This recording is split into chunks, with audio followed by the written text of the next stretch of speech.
Mga ka-discovery, naranasan nyo na bang mapaisip kung gaano kalaki ang mundong ginagalawan natin at kung gaano karaming sikreto ang itinatago nito mula sa ating kaalaman? Mula sa mga makabagong teknolohiya hanggang sa pinakamalalim na pananaliksik, tila ba may mga pangyayaring sadyang umiiwas sa anumang lohikal na paliwanag?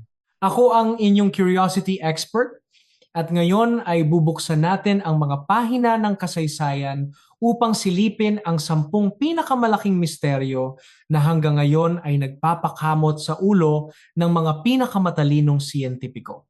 Bakit hindi natin subukang alamin? Handa na ba kayong mabigla at mamangha?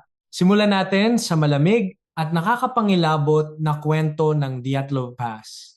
Noong taong 1959, siyam na mga bihasang mountaineers ang lakas loob na naglakbay patungo sa malamig at malupit na kabundukan ng Ural sa dating Soviet Union.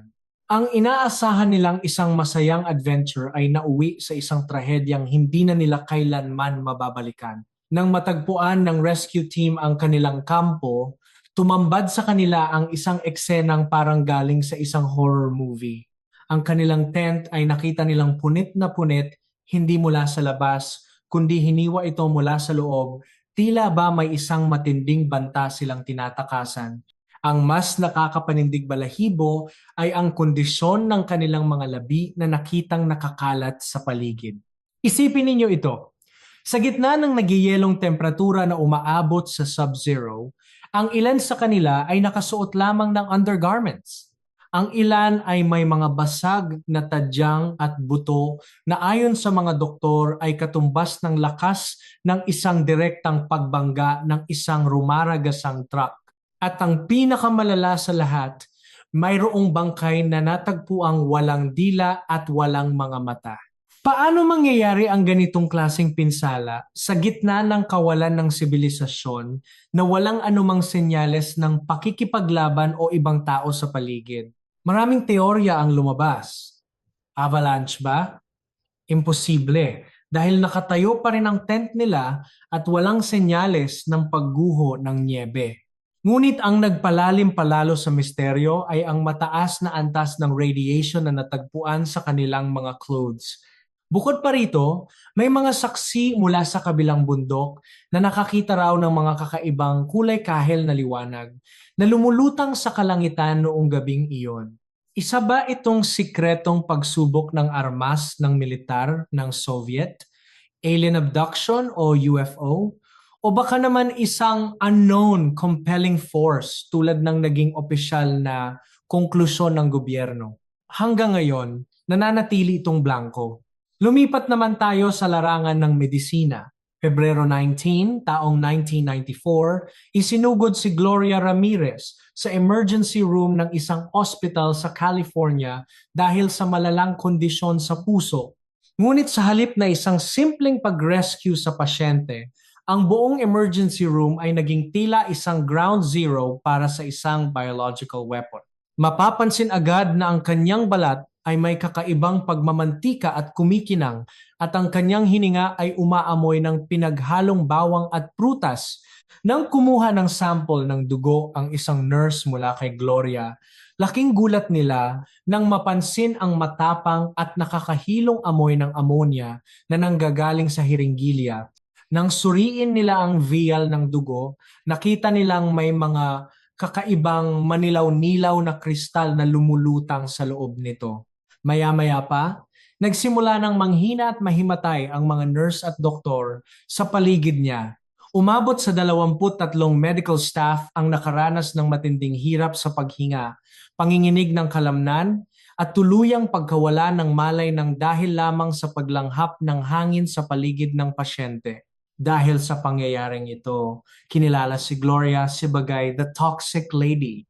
Ang pinakamalapit na paggayoryang siyentipiko na naibigay ay umano'y gumamit siya ng isang uri ng chemical solvent na dimethyl sulfoxide bilang painkiller para sa kanyang sakit. Nang bigyan siya ng oxygen sa ospital, nagkaroon daw ito ng chemical chain reaction na lumikha ng isang nakakalasong gas. Ngunit maraming eksperto sa chemistry ang hindi kumbinsido rito dahil masyado itong komplikado at halos imposible sa ilalim ng normal na kondisyon ng katawan.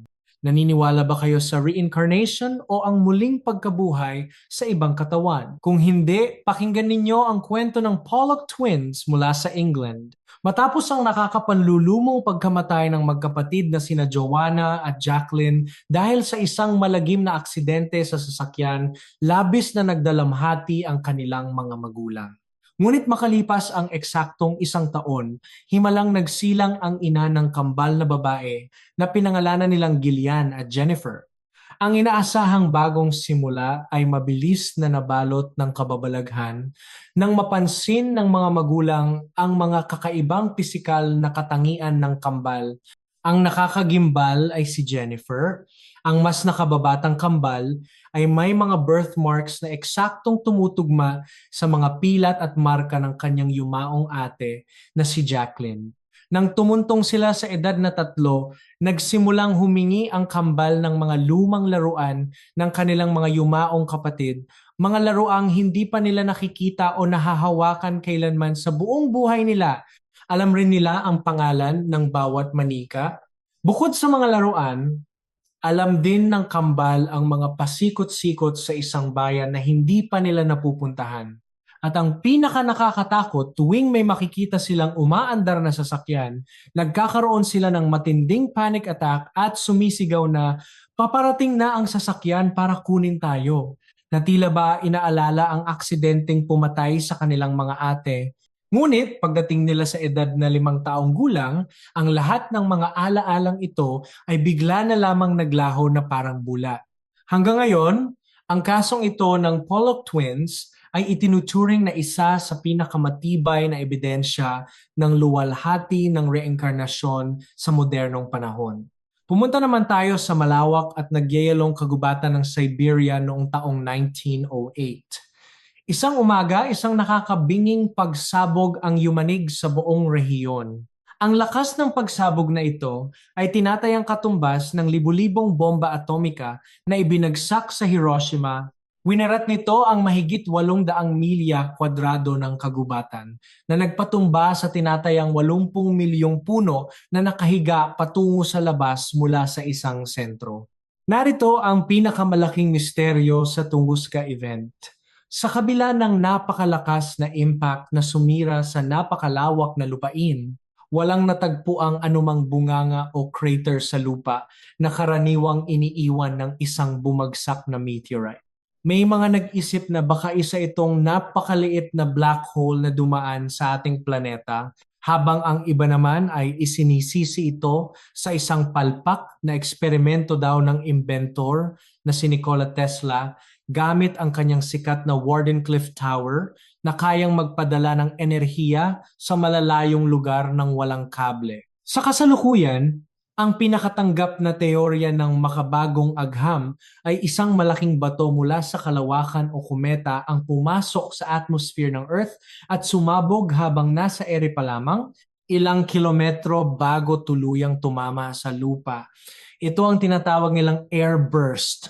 Gayunpaman, dahil walang malalaking piraso ng meteorite na natagpuan sa lugar, ang Tunguska event ay nananatiling isang mainit na paksa ng debate at patuloy na nag-iimbita ng mga wild theories mula sa mga mananaliksik at mahilig sa misteryo. Balikan natin ang ika-12 siglo sa isang tahimik na nayon ng Woolpit sa England. Isang araw, nagulat ang mga magsasaka nang matagpuan nila ang 2 batang hindi imbitado na lumabas mula sa mga hukay na ginagamit para manghuli ng mga lobo, isang lalaki at isang babae. Ngunit hindi sila pangkaraniwang mga bata dahil ang buong balat nila ay kulay berde na parang mga nilalang mula sa ibang planeta. Nakasuot sila ng mga damit na gawa sa hindi pamilyar na materyales at nagsasalita ng isang wika na hindi maintindihan ng kahit na sino sa buong nayon. Saan ba nanggaling ang mga batang ito? Nang dalhin sila sa bayan, ayaw nilang kainin ang anumang pagkain na iniaalok sa kanila kahit nakitang-kita na gutom sila. Ang tanging kinain lamang nila ay mga hilaw na butil ng beans o sitaw na nakita nilang nakatanim.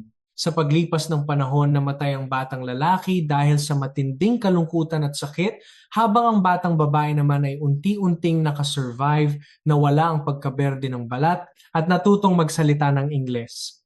Dito na niya naikuwento ang kanilang pinagmulan na lalong nagpagulo sa isipan ng mga nakikinig sa kanya ng mga taga-nayon. Ayon sa bata, nanggaling daw sila sa isang lugar na tinatawag na Land of Saint Martin.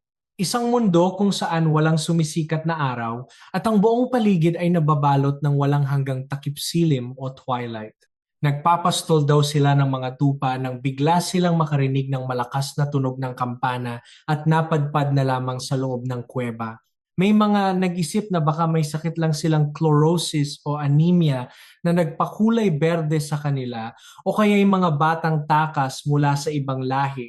Ngunit ang kwento ng isang mundong walang araw sa ilalim ng lupa ay nananatiling isang nakakabighaning alamat.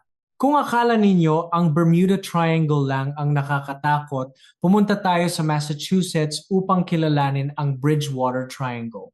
Ito ay isang lugar na sumasakop sa halos 200 milya kwadrado na tila naging tambayan ng lahat ng uri ng kababalaghan sa mundo. Isipin mo ang isang buffet ng mga paranormal na aktibidad. Dito ay may mga ulat ng mga UFO sightings, mga pagpapakita ng higanteng Bigfoot, mga misteryosong itim na helicopter, at pati na rin mga multong naghihintay masakay sa gilid ng kalsada. Parang lahat ng hindi maipaliwanag na bagay ay nagtipon-tipon sa iisang lokasyon. Ang sentro ng tatsulok na ito ay ang Hockomock Swamp na tinatawag ng mga sinaunang katutubong Amerikano bilang lugar kung saan naninirahan ang mga espiritu. Maraming mga mananaliksik at maging mga pulis ang nakasaksi ng mga kakaibang bola ng apoy na lumulutang sa ibabaw ng mga puno at mga nilalang na kalahating aso at kalahating tao. Ang dalas ng mga pangyayaring ito ay napakataas na ang mga lokal na residente ay tila nasanay na lamang na mamuhay kasama ang mga kababalaghang ito bilang bahagi ng kanilang pang-araw-araw na buhay. Bakit kaya lapitin ng misteryo ang lugar na ito? Naniniwala ang ilan na ang lupain ay may dalang sinaunang sumpa mula sa mga katutubong tribo na inagawan ng lupa noong panahon ng mga mananakop. Ayon sa mga paranormal experts, ang Bridgewater Triangle ay nakapatong sa isang energy vortex o isang butas sa magnetic field ng mundo na nagbubukas ng pinto papunta sa ibang dimensyon. Ito raw ang dahilan kung bakit naghahalo ang iba't ibang uri ng mga supernatural na nilalang. Hanggang sa ngayon, walang siyentipikong makapagpaliwanag kung bakit ang isang maliit na bahagi ng Massachusetts ay puno ng ganitong klaseng enerhiya. Dumako naman tayo sa nagyayelong rehiyon ng Canada noong Nobyembre 1930. Isang fur trapper na nagngangalang Joe Labelle ang naghahanap ng masisilungan mula sa matinding lamig. Napadpad siya sa isang pamilyar na nayon ng mga Inuit sa tabi ng lawa ng Anjikuni, isang lugar na madalas niyang bisitahin dahil sa mababait nitong mga tao. Ngunit pagdating niya, sinalubong siya ng nakakabinging katahimikan. Ang nayon na may mahigit 30 residente ay ganap na walang laman. Walang ni isang tao, walang mga bata, walang mga matatanda. Tila ba bigla na lamang silang naglaho sa hangin. Kung inisip mong lumipat lang sila ng tirahan, nagkakamali ka. Nang siyasatin ni Joe ang mga lew, nakita niyang ang mga pagkain ay niluluto pa sa ibabaw ng apoy na namatay na. Ang mga clothes, mga mahahalagang kagamitan, at maging ang mga armas na napakahalaga para mabuhay sa malamig na kapaligiran ay naiwan lahat. Walang anumang bakas ng paa sa niebe na magtuturo kung saan sila nagpunta. Paano aalis ang isang buong komunidad nang walang dalang anumang gamit at walang iniiwang bakas? Ngunit ang mas nakakapangilabot na natuklasan ng mga pulis na sumunod kay Joe ay ang nangyari sa mga aso ng nayon. Ang mga sled dogs na mahalaga sa kanila ay natagpuang nakatali at pinabayaang mamatay sa gutom at lamig sa ilalim ng makapal na niebe. Bukod pa rito, ang mga sinaunang libingan ng mga ninuno nila ay natagpuang nahukay at ang mga bato ay nakakalat, ngunit ang paghuhukay ay tila ginawa mula sa loob pataas. Ano ang puwersang kayang magpalayas sa buong nayon sa loob lamang ng ilang minuto at maghukay ng mga patay? Alien abduction o isang sumpa? Walang nakakaalam. Sa kasagsagan ng ikalawang digmaang pandaigdig noong 1942, ang mga residente ng Pascagoula, Mississippi ay hindi natatakot sa mga magnanakaw na kukuha ng kanilang pera o alahas. Ang kinatatakutan nila ay isang misteryosong magnanakaw na ang pakay ay buhok. Tuwing gabi, isang hindi kilalang nilalang ang palihim na pumapasok sa mga bahay-bahay. Hindi siya nananakit, hindi siya nagnanakaw ng gamit. Ang ginagawa lang niya ay tahimik na ginugupit ang ilang hibla ng buhok ng mga natutulog na dalaga, lalo na ang mga may magagandang buhok na kulay blonde at pagkatapos ay mabilis na naglalaho. Ang tinaguriang phantom barber na ito ay tila may kapangyarihang maging invisible. Kaya niyang pumasok sa mga bahay na nakakandado, dumaan sa mga bintanang may screen nang hindi ito nasisira, at makalabas bago pa man magising ang kanyang mga biktima.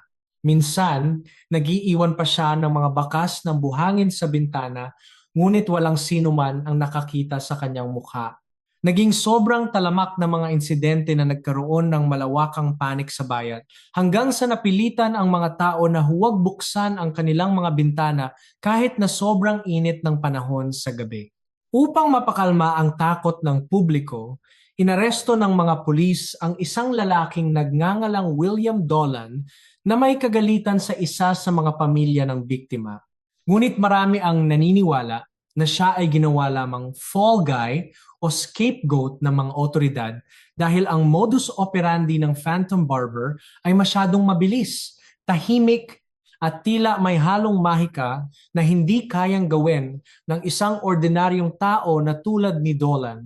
Matapos siyang makulong, bigla na lamang tumigil ang mga nakawan ng buhok, ngunit ang tanong kung sino talaga ang multong barbero ay nananatiling palaisipan. Naranasan nyo na bang maulanan ng tubig? Paano kung umulan ng karne? Noong 1876 sa Bath County, Kentucky, habang gumagawa ng sabon ng isang ginang sa kanyang bakuran sa isang napakaaliwalas na araw, bigla na lamang umulan ng mga tipak ng hilaw na pulang karne mula sa langit. Ang mga piraso ng karne ay may sukat na 2 hanggang 4 na pulgada at nagkalat sa buong bakuran nila. Ang mga matatapang na sumubok na tikman ito ay nagsabing lasa raw itong tupa o karne ng oso.